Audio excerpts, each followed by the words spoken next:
Akibat cuaca tidak menentu, produksi petani garam tradisional di Desa Kusamba Klungkung menurun.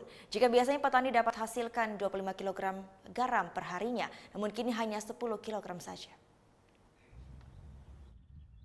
Sejak 2 pekan terakhir, sejumlah petani garam tradisional di Desa Kusamba Klungkung tidak menunjukkan aktivitasnya. Kondisi ini terjadi akibat cuaca yang tidak menentu. Terlebih, produksi garam tradisional sangat mengandalkan sinar matahari.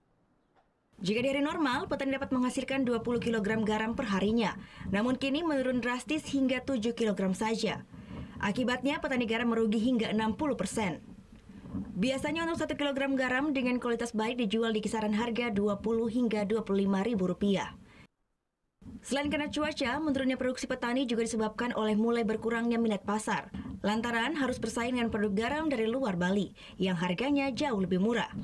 Petani garam pun berharap pihak terkait segera mencarikan solusi agar pangsa pasar garam tradisional buatan petani lokal kembali normal.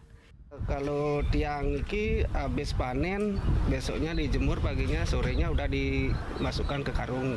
Kalau biasanya 20 kilo atau 15 kilo cuaca bagus, kalau musim-musim hujan tuh paling dah setengah dari itu dah. Kalau yang supernya adalah satunya itu 20-25 per kilo. Desa Kusamba Klungkung merupakan salah satu wilayah penghasil garam tradisional terbesar di Pulau Dewata. Tak hanya dijual pasaran Klungkung, produksi garam di desa ini juga kerap diminati oleh pasar lainnya di Pulau Bali.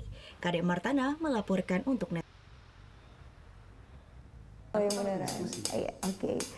Tapi gue pernah.